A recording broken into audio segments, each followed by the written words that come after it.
What's going on, digital world? Welcome to another week and another episode of the Web Buzz podcast. Joined by the man who finally has his office set up. Finally, not full. To a certain point. Still working on it. Still working, but it is good to see you're getting some normalcy back into the routine, into the life, into the home, all of those type of things. Mr. Google Nader himself, folks. What's going on, buddy? Oh, it's going good, man. It's going good. Staying busy. As you said, kind of getting everything set up here in my new office. I'm no longer just working off of a single laptop, which is pretty awesome. It's been a little bit of a struggle, but it's going good. Yeah, I can only imagine for the amount of time you had to go with just a single screen as I'm sitting here looking at multiple screens right now. The pain that can bring on things. But it's good to see getting some balance, getting some normalcy back, getting into a rhythm as we get ready to close out this year. We're hitting strides, first week of the final quarter of the year. Freaking pumped, excited. And I know we've got another great topic to bring to everybody today. And I think this one is going to be one where some people are going to sit back and think for a second, because I don't think it's a topic many in the real estate space are paying attention to. I don't think they realize not just the value. I think they know there's value to it, but I don't think they understand what really goes on with it. What is the value that it brings? And this it that we keep referring to right now is Google My Business, also known as GMB. And it's kind of shocking, actually, when you mentioned this earlier about, hey, let's do this episode around GMB, the importance of it for real estate investors. I don't know. We've been using it when I was fully focused on real estate only. We were using GMB like crazy. This was actually something I used to kind of really pay attention to, was how often are we showing up? How often are people seeing our stuff? How often are people viewing our GMB listings, seeing us in the maps, that kind of stuff? Like, we got really, really excited the first time that we were able to get us to show up in a map and see the picture of our building. And like, it was cool.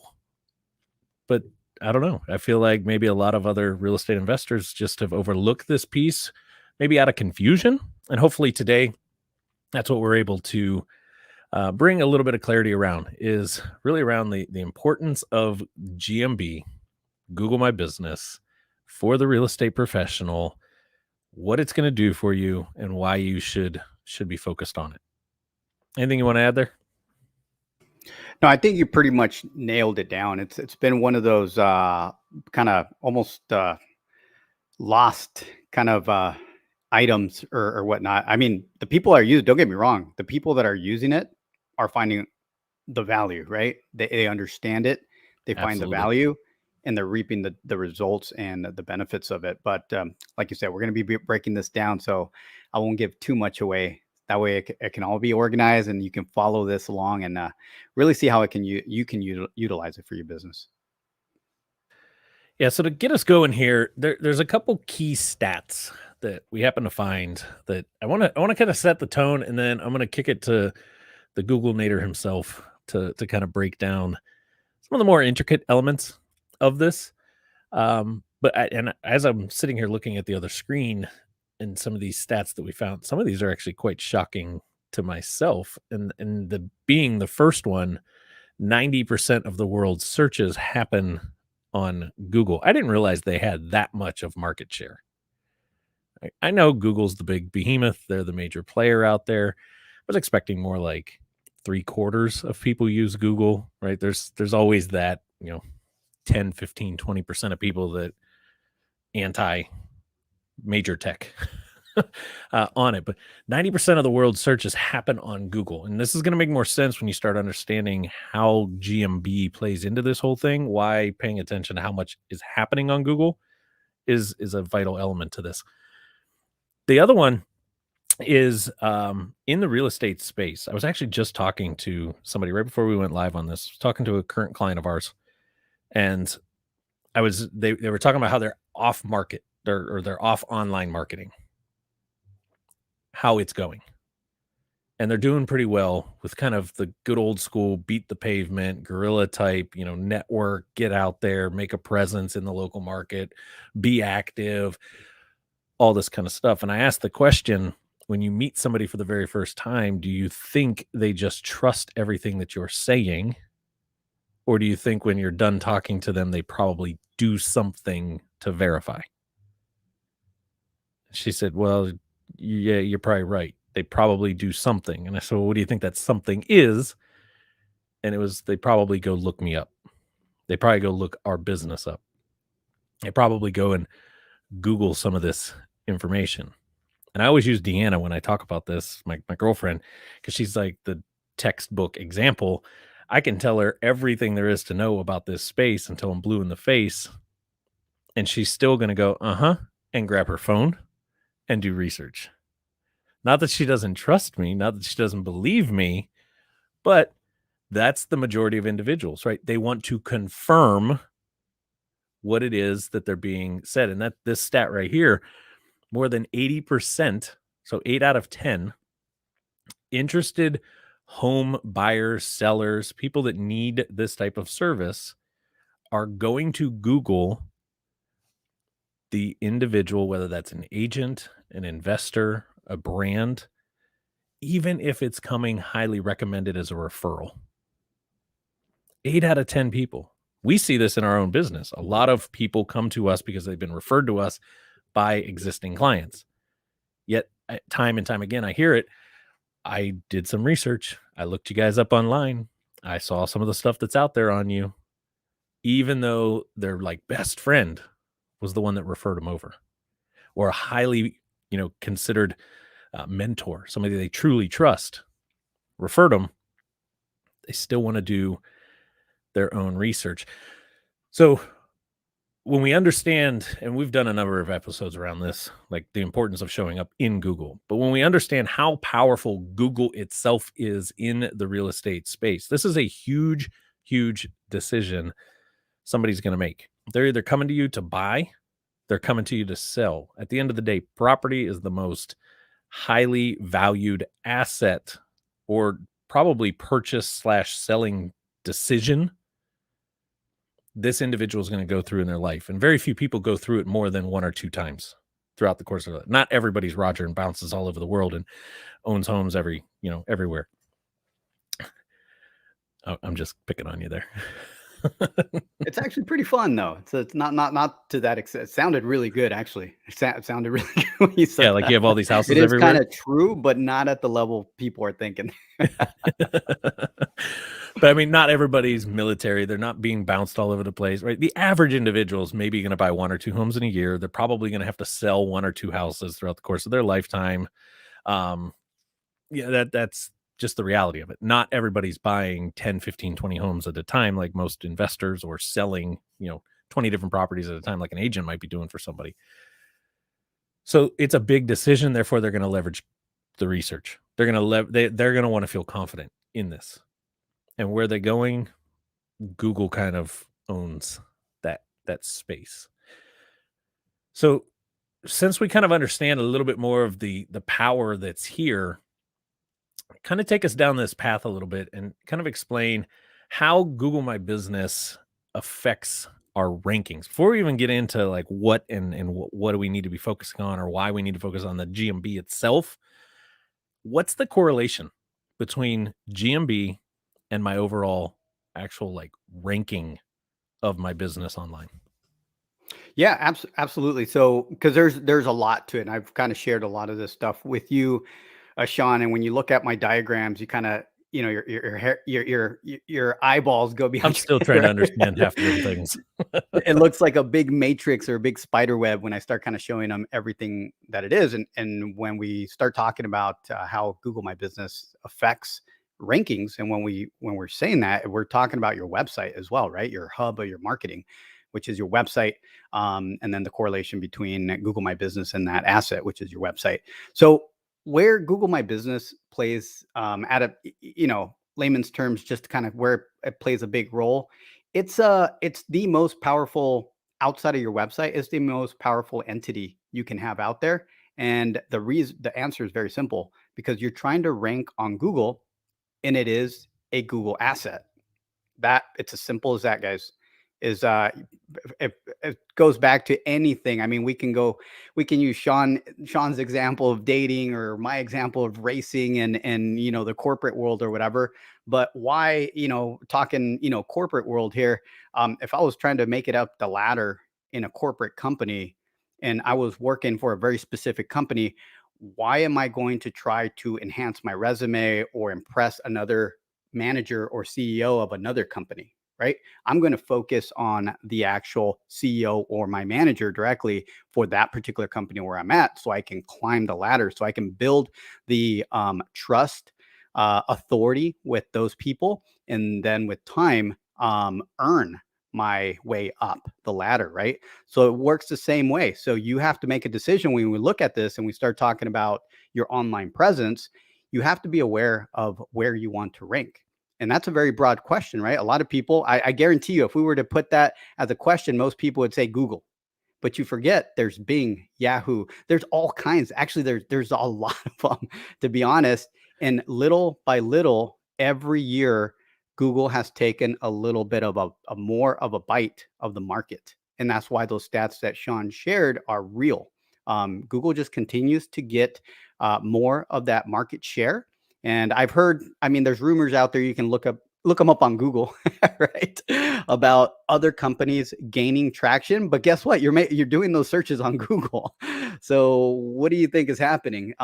So we'll see how that goes. I'll keep it there for now because there's a little bit more. But to keep it very simple, the reason the Google My Business profile is very important, because it is the most powerful profile you can have out there outside of your website, because it is a Google asset.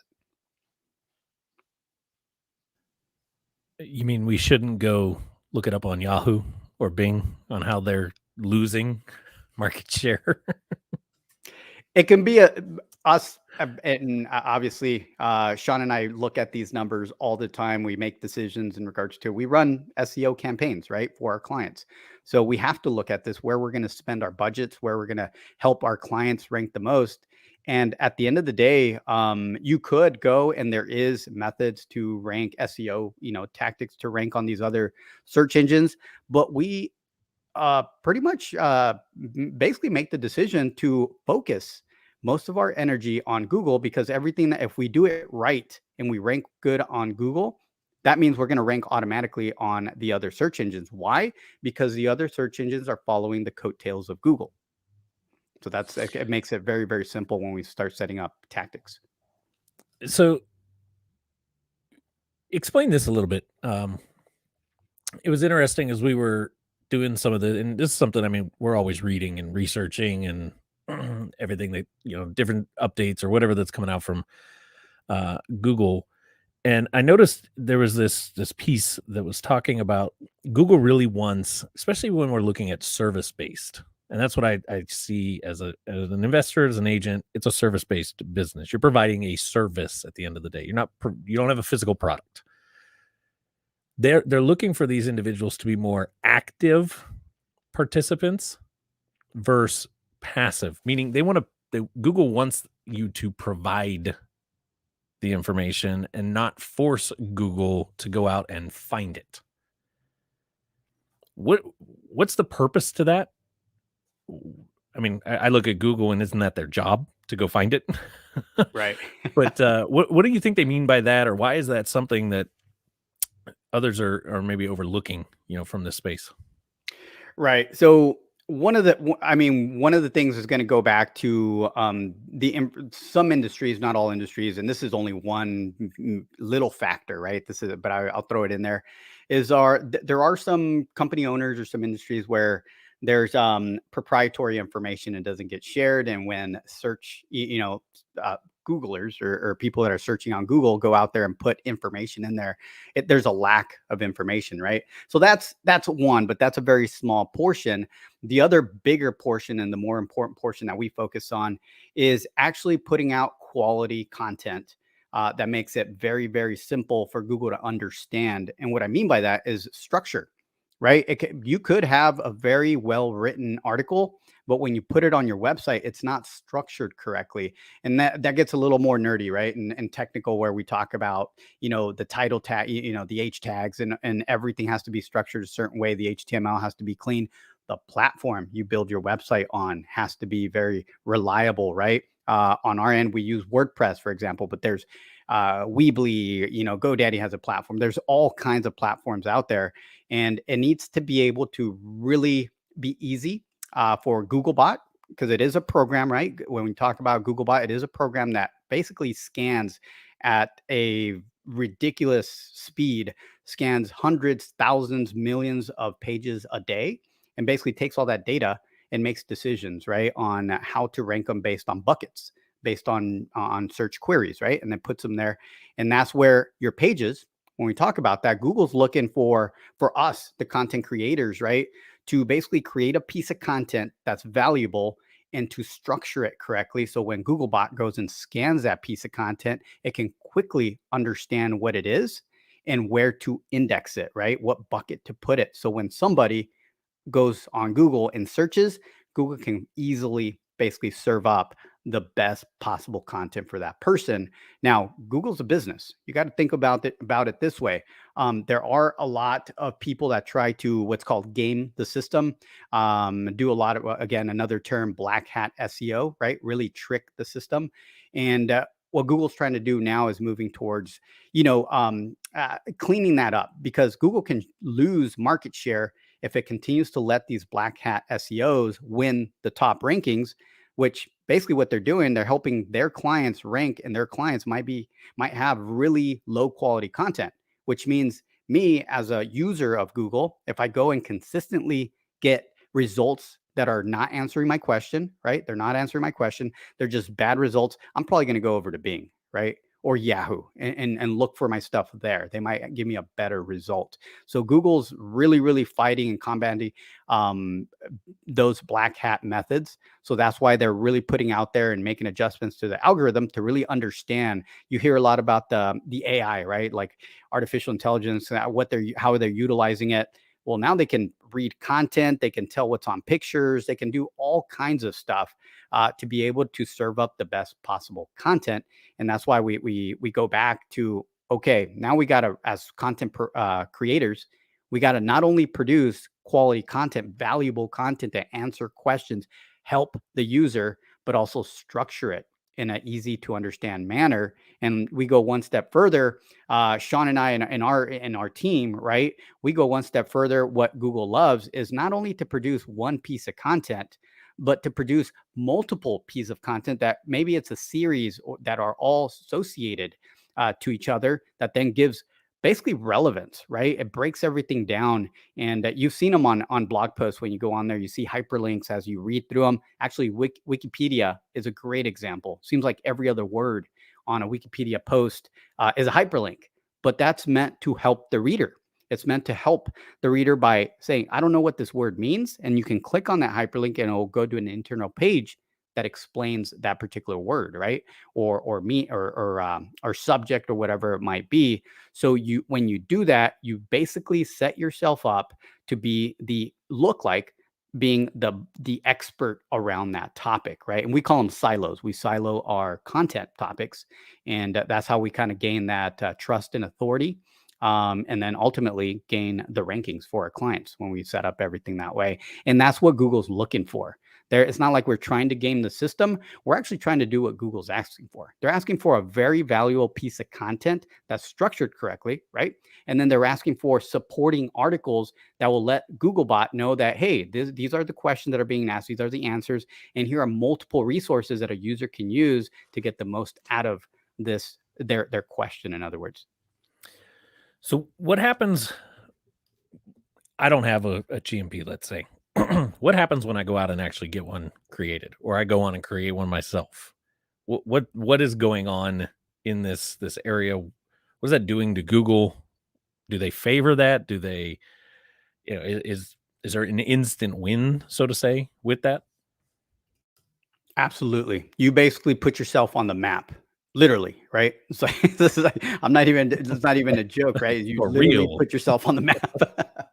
Because what I mean by that is when you have a website, that's usually where most people start. Is they pop up a website, and if you're doing a normal web development process, you'll probably create a website and not look at it for 2 years, right?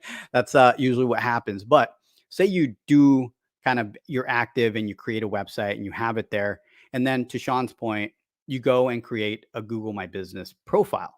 So number one, the easiest way or the easiest explanation of what happens there, you just created a very strong vote for your brand, or it's called otherwise known as a backlink.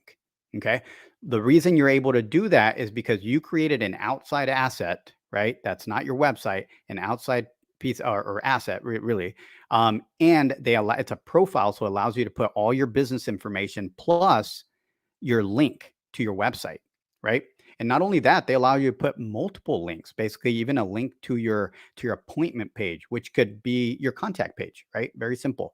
So you create links back to your website. So once again, if Google kind of ignored you for a while and your website, you didn't do a lot of SEO optimization and your website just sitting there doing nothing for you, just by creating a Google My Business profile, you basically created two very powerful backlinks. And what's happening there when you create those backlinks is it pretty much gives you those votes, which then powers up. And in other words, powers up or basically says, hey, your website exists, and starts kind of putting your website on the index, which is huge. It can be a big boost. I've seen a lot of brands that do this, and just by creating the GMB, right, the Google My Business, they actually jump in their rankings for the keywords that they're looking for. Gotcha. So, outside of kind of creating this high value asset to Google, there's also this other element. And I know, like, we were literally just in Baltimore, and because of GMB rankings, we chose where we wanted to go to dinner. Right. One of our clients was in the car with us. We were doing some stuff. We were setting up, and all the four of us had decided was we want seafood. We're in Baltimore. It's crab land. But we got to get crab cakes or crab or some sort of seafood of it. And we chose the location simply because of the reviews that showed up very quickly in the search for good seafood restaurants, Baltimore. This place happened to have like 4,400 reviews, all five. It was almost like a perfect 5-star rating for 4,400 reviews or something like that, something insane, which pretty much solidified to us this must be a really good place. We ended up going there, and sure enough, it was a really, really good restaurant. So outside of what Roger's talking about here, there's that element there. That's the social proof. That's the piece that go back to at the beginning of this when I said, even if you're a recommendation or a referral, they're going to go look it up. And if we're playing the right strategy, you've got the GMB piece in there, and that starts to show up, and you've gotten some reviews on there. Now you're allowing others, not just the person that recommended you, but others who also are saying really good things about you, help solidify, in a sense, or sway this person's decision over to using you. I'll also put on there, I pay attention sometimes to the bad reviews, not because of what the person's saying. I pay attention to how well the business responds to that bad review. Do they ignore it and not answer it? Right? As I'm scrolling through some reviews on there, does all the good reviews have a reply, but all the bad reviews are ignored? They never replied to those. That's kind of a flag to me. Customer service might not be so great, right? Or how well did they reply? If they did reply, did they rectify a situation? Did they, were they empathetic? These type of things to it. So that's another piece of it. But that brings me to this question, Roger. Is it that easy? Do all I got to do is go set up a profile, put my key information on there, get myself onto the map, slap a couple reviews on it, and I'm good to go? Like, I don't need to pay attention to this thing anymore. Is that how it works? I wish that's how it worked. That'd be awesome, right? So, I mean, before we kind of get into that, because that's kind of a pretty much the secret sauce, right? What happens when you set it up? You are doing a lot of good by just setting it up and having it, right? Because you took an action. and you created that backlink automatically because it's going to ask you for your business information plus a backlink or plus the link to your website. But before we jump into it, how powerful is having a very well structured, optimized Google My Business? This is how powerful it is. The seafood restaurant we went to is called Nick's Fish House. So I remember that. And I already have plans to take my family there.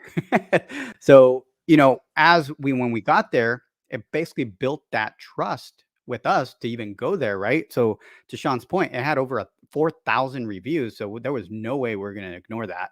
And then once we got there, we actually got the service that we thought we would. Not only that, their food was fantastic.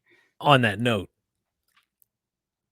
when we drove up to the place, right, had it just been a recommendation, or had we just, I don't know, found it somewhere else, didn't see some of these reviews, didn't see some of the other stuff, it was, like, down a back alley, up against in a marina, up against the water, it looked like a shack and a bunch of outdoor area. I don't know if we woulda went if Yeah, it wasn't it for was the a little G&B bit like an listing. industrial park, kind of Yeah. when we first drove up there. So absolutely, absolutely. So it does matter. I mean, how you kind of when you do that, because you could have the best service, than your competition in town, whatever. But people do business with people, right? So when someone recommends you, they're still going to do their due diligence and do a little bit of research. And these reviews are the ones that make the difference. So when Sean's talking about, hey, do I just create a Google My Business, maybe get 1 or 2 reviews from, my mom and my aunt, something like that, and then walk away? Absolutely not. There is a process to really start. And when we talk about optimization, is to start giving it value, right? Start setting it up for success. Because once you're there, you get a couple things. Couple things are happening. If you guys do an actual search for a keyword, something, maybe a service or a product that you're looking for, you're probably going to do a couple things. And you're going to either search for, and since we're talking real estate, we can use real estate as an example here. But say you were in, you're trying to sell your house, or you knew a little bit about these cash buyers that are out there for real estate investors, and you're like, oh man, I don't know what to do. I can't use a real estate agent in some cases, right? That's the case. So you start looking for these people in your area, and you might say you're in Baltimore, since we're talking about Baltimore, you might type into Google something like, we buy houses, who buys houses in Baltimore, right? Who buys houses in Baltimore? Or I know it's the we buy houses industry, so I'm going to write we buy houses in Baltimore, or sell my house fast in Baltimore. So that right there is going to give results. And it's actually going to ping also the maps, because it's what Google is doing is saying you just appended a geolocation, an actual city, right? So what it's doing, it's not going to give you something from San Diego on the other side of the country. It's actually going to basically read your IP address on your computer or your phone, right? Your cell phone, and it's going to see your proximity, and it's going to try to serve up the best possible result. Now, here's the key though. If you are sitting in San Diego and you do that search, it's going to give you a broad version of the results, right? Because it doesn't know, it knows you're in San Diego, but you're doing this localized search in Baltimore. So you want to know what Google thinks, the AI, right? It thinks you want a broad understanding of what's available to you of these companies in Baltimore. So it's going to give you a more broad map when you see the map, right? So you see all the different companies. But if you're sitting in a part, maybe you're sitting on the edge of Baltimore, maybe the city line or something in Baltimore, and you do the same search, you're actually going to get different results than the person in San Diego, because Google's going to see that your proximity is actually in Baltimore, but you're sitting in the outskirts. So it's going to give you the geolocation area, right? Like the perimeter, right? So it's going to give you the results that it gives you on the map. It's going to be the companies that are around you. So what does that mean to you? Why is that important? It's important because you want to be on that map. You want to be as close to that person that needs help as possible, right? And in some cases, you won't be the first result, or you won't be the closest person. And even if you're in Baltimore, in some cases, you won't even show up on the map because you're too far. You might be on the other side of the city. And we're talking about a person that's in Baltimore, right? But you might appear, if the person from San Diego, searches, you might appear on that map, and you want to be on that map because that's another opportunity for someone to basically say, hey, you exist, number one, right? Number two, the way they're going to make their choices, even though you might not be number one on the map pack that we call, as they start going down, it's funny, but as they start going down, they start looking at the reviews. Shawn and I were just talking about this seafood restaurant that we went to. It wasn't the first one we saw. We saw a lot of them. We were Mhm. looking through a bunch of what did we go off of? Who has the most reviews? And once we saw that, we started picking at the reviews. What are people saying? So we started scrolling down the reviews just to see what people are writing. So that brings me back to, do you just create it and walk away? Absolutely not. I recommend that you create it. Make sure that your information that's on your Google My Business is correct, right? Absolutely correct. And then you want to go after as many reviews as possible. Start picking up the phone and calling your past clients and getting some information. And I do get the question, what if I haven't done a deal yet? What if I haven't, done certain things? Well, if you're in real estate, whether you're an agent or real estate investor, you're in business because you're an expert in that space, or at least you're looking to be an expert in that space. So that means you're probably consulting people. Not that you're doing business right away, but you're giving advice. So you can actually ask those people that are asking you for your advice to leave you a review if they have found value in what you're saying. And you'd be surprised how many people are more than willing to do that, because that value it's your time and it's valuable. It has a value behind it, and as simple, instead of monetizing it through money, right, real physical money, it can be monetized by just leaving you a review. And we see that all the time. That's how we coach our clients to be able to go out there and say, hey, I know you don't have hundreds of people that you're doing, buying and selling houses or flipping houses. You're helping people in foreclosure stuff. There's not hundred, but you know what? You're probably helping a lot of people with advice. And that's a great way to segue into asking for a review. Not even just the advice. I mean, think about all the real estate's not a single person transaction, right? Think about all the Correct. people that go into bringing this together. Go ask your attorneys, your title companies, your contractors, the real estate agents. If you're an investor, the agents that you're working with, or vice versa on that. If you're an agent, ask other agents to say something nice about you as an agent. Ask your brokerage to say something nice about it. There's so many different ways to get it in that. I mean, that could literally lead to a whole other episode just on a kind of a review process, having something like that baked in internally. I know that's something we're working towards here at Top Results and REI Toolbox, is kind of where in the journey of an interaction with, from prospect through client, where does it make sense to ask for that review? Because at the end of the day, that's the only way that you're going to get reviews. Sure, you'll get the one-offs here and there. They had a really good experience. They're motivated in a sense to go and write you a review, but for the most part, the only way that you're getting them is if you ask for them, right? And that's going to be a big element uh, to this. So, anything you want to kind of end us on this? I know we could Yeah. go forever, but Yeah, no. I'd like to kind of leave everybody with a little bit of advice, right? A little bit something of a more than go game take plan. action. Yeah, and then you can leave us a review if you found value. But using my own formula, right? So what I want to leave you guys with is a little bit of advice and also a little bit of a game plan, right? We always try to add some value here. That's the whole reason we do this podcast, and we want to kind of leave you with something you can take action with. So what I'm going to do is actually kind of have you, if you have a Google My Business profile now, right? This is for people that already have a Google My Business profile. I want you to go to it. I want you to go to it. I want you to find it. And number one, I want you to look at, really do an audit on all the fields that they're asking for you to fill out. Company name, category, write that one down, category, services you offer, phone number, address, right? Make sure you have your logo uploaded. Make sure you upload a few pictures.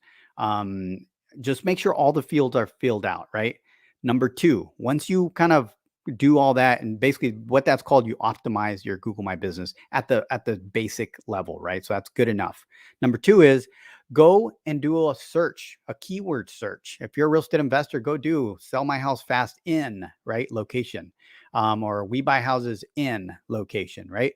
And then look at the map pack. We're only talking about Google My Business, so look at the map results, right?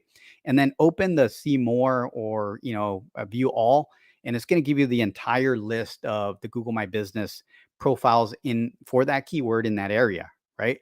What I want you to do is look at what they're using as a category. And I just did this training with our internal team, or not our team, but our clients.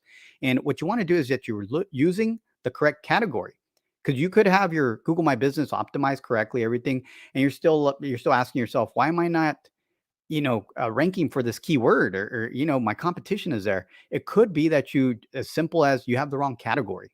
So you're being put in another bucket, in other words, for search results. So what you want to do is do an audit when you do that comparison, right? What your competition is using for a category, and find the most relevant category, meaning you're going to do an audit of their categories, and the most popular one, the one that pops up the most is one you want to have on your Google My Business. Okay. So that way you have the correct category on there. And then the final one's a little more advanced, but it can help you guys a ton, because it provides relevance that you are a true real business that's doing business now, that's adding value, and that you're still in business. Is utilize the Google My Business posts. So the Google My Business post, you're able to add, it works very similar to a blog on a website, but it's actually an ability for you to post information and keep it simple, guys. Use the update version of the post, and that allows you to kind of post something short, a little version of what's happening in your business. You can even take your blog posts and do a short version of your blog post and post it on there. But the most important part to a post is they allow you to learn more about what you're talking about in that post, link back to something on your website, even your homepage or a relevant blog post. So I'll leave you with those things. Those are extremely valuable, easy to do things that you can boost your rankings just by doing those things. Does it matter which one is the primary versus secondaries on your categories? The primary is the most important category you want to focus on. Once again, we don't have time to get into too deep second, because those are great as well. But that's for another episode. But you want to make sure your primary category is nailed down, that you have the most relevant one for your industry. Perfect. Well, with that, I think you left them with some good actionable action items. Actionable. Because Roger's all about taking action. That's what he says every week. Go take action. Just get it done on there. And if you got more questions on this, you want to talk a little bit deeper, you want to better understand how Top Results Consulting and REI Toolbox can better help you guys start showing up on the Google My Business sections in the what's known as the map pack, and literally get you on the map, don't hesitate to reach out to us and let us know. But as I say every single week, we'll see you guys back here next Wednesday on the live broadcast of the Web Buzz podcast. If you're out there listening or watching later on, hope you enjoyed, and we'll catch you again on a future episode. And as always, here's to your guys' success. We wish you the best, and have a good one.